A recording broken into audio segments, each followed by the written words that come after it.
Welcome. This is James Corbett of the Corbett Report with your EyeOpener Report for BoilingFrogsPost.com. The AQCon nuclear network was first introduced to the public in early 2004 with Abdul Qadir Khan's dramatic, televised confession to the Pakistani public that he had participated in selling nuclear technology, including bomb-making designs and equipment, to countries including Iran, North Korea, and Libya. Right from the beginning, the sensational nature of the network and its eventual discovery, a tale of international intrigue and shadowy spycraft, seemed tailor-made for headline-grabbing reports or sensationalistic BBC docudramas.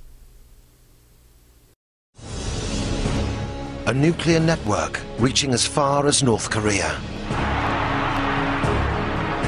I will not stand by as peril draws closer and closer. The United States of America will not permit the world's most dangerous regimes to threaten us with the world's most destructive weapons. But the West did too little, too late. It could have been stopped, without any doubt in my mind. I think it's one of the biggest failures in history. So we're all going to pay the price.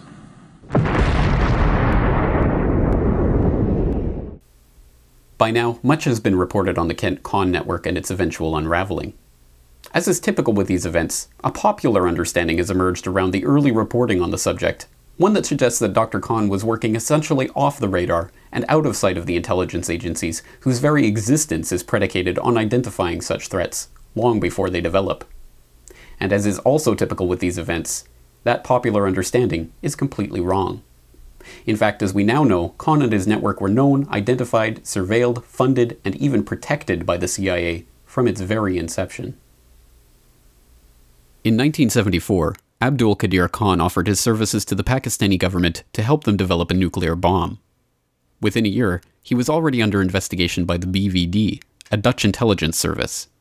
The BVD informed the CIA that they were going to arrest Khan for passing nuclear secrets to Pakistan, but the CIA told them to let him continue his operation. According to former Dutch Economic Affairs Minister Ruud Lubbers, the Americans wished to follow and watch Khan to get more information. Around the same time, the NSA began monitoring a group of German and Swiss companies supplying high-tech parts for developing nuclear weaponry.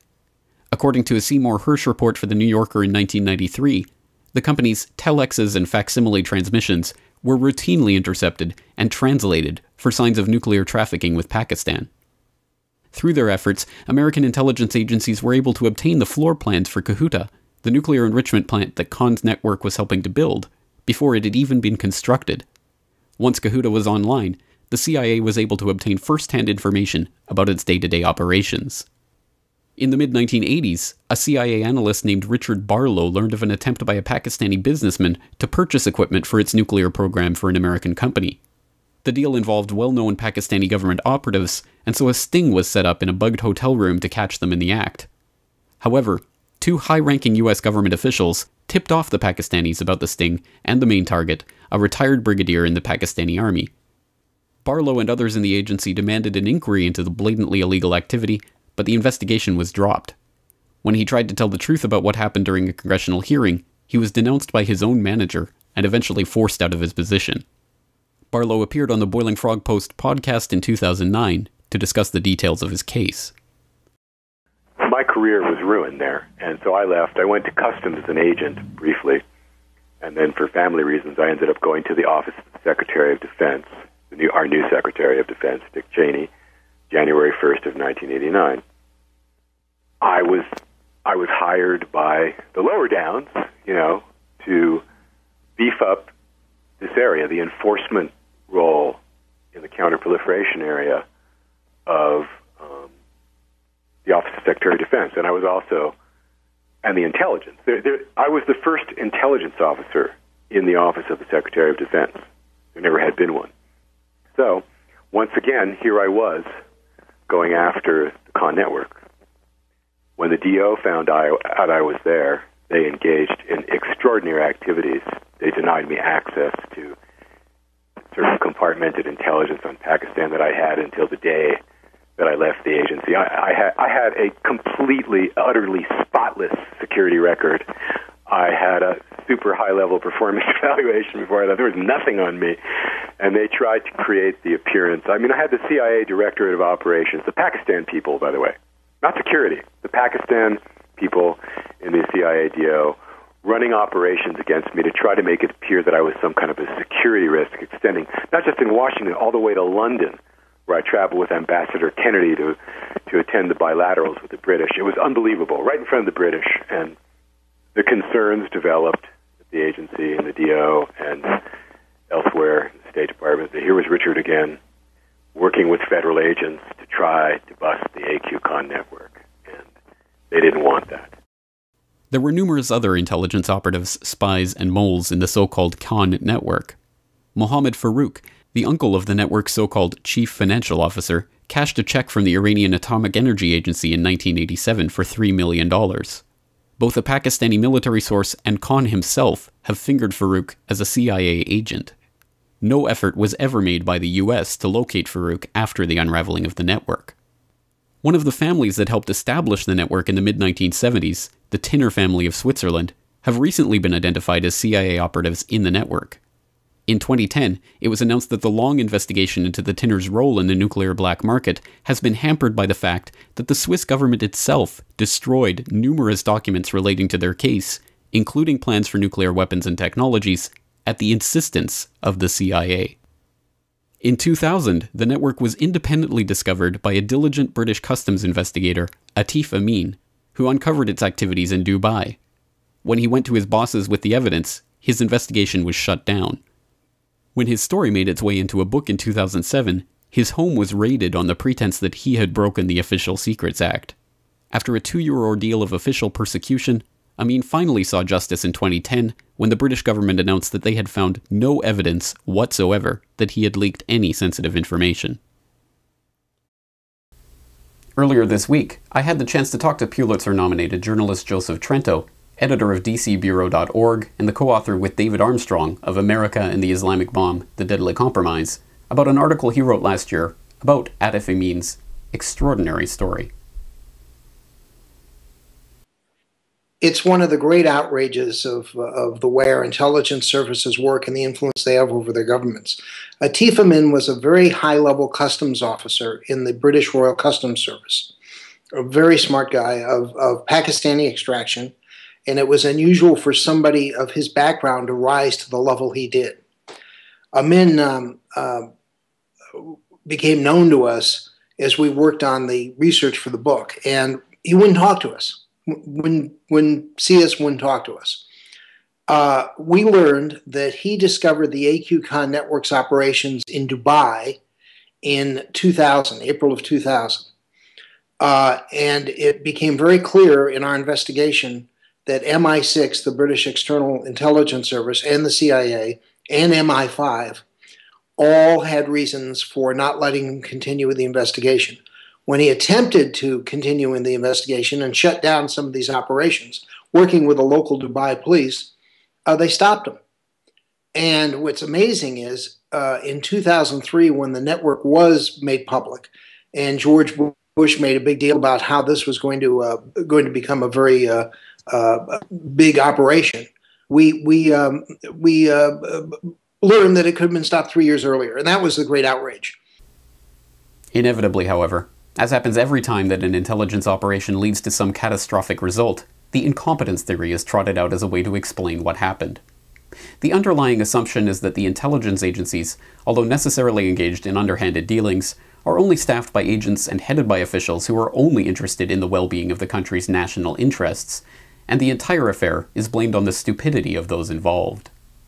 So too in the Khan case, it is argued that the CIA, despite infesting every layer of this plot, somehow remained completely oblivious to Khan's efforts to proliferate these weapons to North Korea, Iran, and Libya, until it was already too late. The intelligence team knew Libya wanted to buy nuclear weapons materials and suspected Khan was prepared to sell them. The question was, what to do about it? We had to make a decision.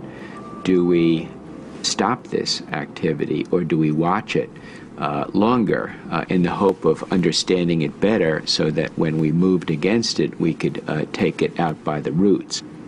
And it was clearly the preference in Washington to watch it, track it better. And when we understand it better and feel we can eradicate it more completely, to take action only then. The assumption that the agents involved in these operations and the officials overseeing them are working in the best interest of their country, however, bears closer scrutiny. There is a long documented history of the United States arming its enemies, a practice that is later used as justification for military intervention in those same areas that it is dealing with. Iraq invaded Iran in September of 1980. It is important to note that the ban on the sale of weapons was in force until 1982, when it was lifted with the strong objections from Congress. The U.S. began the transfer of helicopters to Iraq in December of 1982. In 1983, Banco Nazionale del Lavoro of Italy and its branch in Atlanta began to funnel $5 billion in unreported loans to Iraq with the blessing and official approval of the U.S. government. In 2009 alone, European governments, including Britain and France, sold Libya almost $500 million worth of weapons, including fighter jets, guns, bombs. And before it started calling for regime change, the Obama administration was working to provide Muammar Gaddafi almost another $100 million in weapons, on top of the $17 million it gave in 2009 and the $46 million the Bush administration gave in 2008. Yemen has received over $300 million in military aid from the U.S. over the last 5 years. Obama administration continues to support the corrupt thug and president for life, Ali Abdullah Saleh, who recently ordered a massacre of more than 50 of his own people. Let's stop selling weapons to people who we end up bombing. There is also the question of what happens when the politicians in charge of monitoring these programs are not acting in their country's interests. One of the proponents of the incompetence theory in this accidental arming of America's enemies is David Albright, president of the Institute for Science and International Security. In his 2010 book, Peddling Peril, Albright argues that lack of monitoring and political will was ultimately responsible for Khan's proliferation. One of the officials he credits in the book's acknowledgement section is Mark Grossman, the U.S. Special Envoy to Afghanistan and Pakistan, and the former ambassador to Turkey. In her 2009 testimony under oath, FBI whistleblower Sibel Edmonds confirmed that Grossman was in fact on the payroll of some of the very groups involved in the nuclear black market, and that Grossman had hindered CIA efforts to penetrate that market. One of the entries indicates nuclear secrets black market. It says, Edmonds alleges that in the course of her work for the government, she found evidence that the FBI, State Department, and Pentagon had been infiltrated by a Turkish and Israeli-run intelligence network that paid high-ranking officials to steal nuclear weapons secrets. When you refer to when the article refers to the paid high-ranking American officials, can you identify who they are? That person has been identified by others, and he has been identified as as Mr. Mark Grossman, who used to work for the State Department. Right. And Mr. Grossman, I think, was also in your gallery, correct? Yes. In that time, when he was the second or third highest-ranking person at State, I've read somewhere that you have alleged that he actually warned the Turkish embassy about a CIA front company that had been set up to stop proliferation of nuclear weapons. That will be summer 2001, whatever title he held at that point. Mr. Grossman informed a certain Turkish diplomatic entity